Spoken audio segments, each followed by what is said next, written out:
About 3 minutes, so 3 minutes of your very valuable time on this video, and we're going to talk to you about your secret weapon. And you might wonder what that is. Well, your secret weapon are the people that work for you. And I'll just view it in a different way. I'll say the people that work with you. And they are your secret weapon, because I've found out to my experience over the years that I've worked for myself that you can't do it on your own. You actually can't do anything on your own, and you need great people around you. You need a great supportive team. And the question I want you to think about is, what do you honestly really think of your staff? And I don't mean that in any derogatory, negative way whatsoever.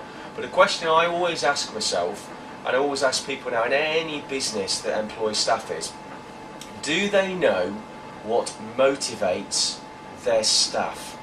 Because as you know, within the catering industry, the staff turnover is quite high. And why is that? Well, there are lots of reasons, and we'll share some of those with you on future videos. But one of the key and most important things is what motivates somebody to work for you. So if they're in a kitchen, they're a waiter, waitress, they're a sous chef, they might be just a pot washer. And I don't mean just, because they are just as important for your business. So Steve, what sort of things would you expect when you ask people what motivates them? Well, at the end of the day, it's money. We all need the money, obviously. The environment is important as well, because basically you can go into an environment and it's not a good place to work. Yeah, we have moans and gripes. A lot of people who actually are front of house tend to be university students, which is actually quite interesting. Do you know who is actually behind the waitress, the waiter? Do they have something to offer in your workplace? That in itself is motivation, because if, say for instance, you had a waitress or a waiter that was doing, let's say, music degree, how could you utilise or use that, but not use them in a bad way, but use them to bring something else, bring our own passions out? Are they doing accountancy? Do you need an accountant? Most people do. Yeah. So, you know, use your staff in a lovely way. Sit down, have meetings with them, bring them in an hour early, have a chat with them.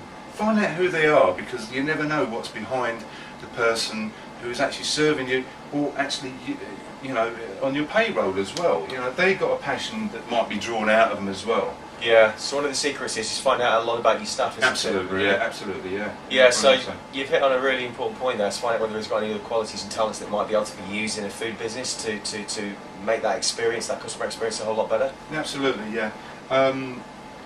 It was an idea of mine, but it didn't actually come to fruition, that when you go down the street and you see these street musicians, you're tempted to go up and say, look, do you fancy going in my place? I'll pay you a few quid, get you some food. How about just doing a little quartet for me or something on a Sunday afternoon?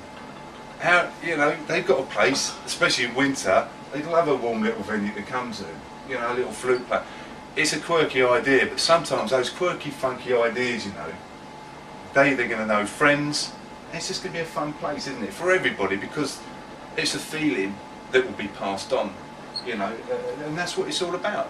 And that when you get a chef with a passionate feeling about it, he wants to do his best. You get someone who wants to do their best, you draw out the best. Chat to your staff, that's most important. It's not just communication, it goes right through your business. So some great stuff there then. So what motivates your staff?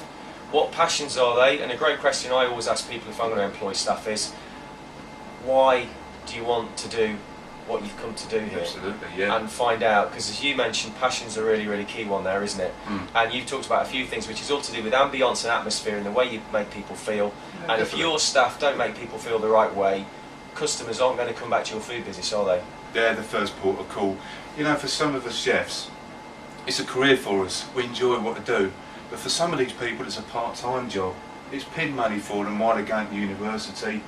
It's not a career for them, but let's do the best for them as well. Let's make them enjoy it, and it just goes through, honestly. An old chef of mine used to say, years ago working in a hotel, he said, if the chefs are in a bad mood, the whole hotel is in a bad mood. If the chefs are in a good mood, it's a happy place. And it's true.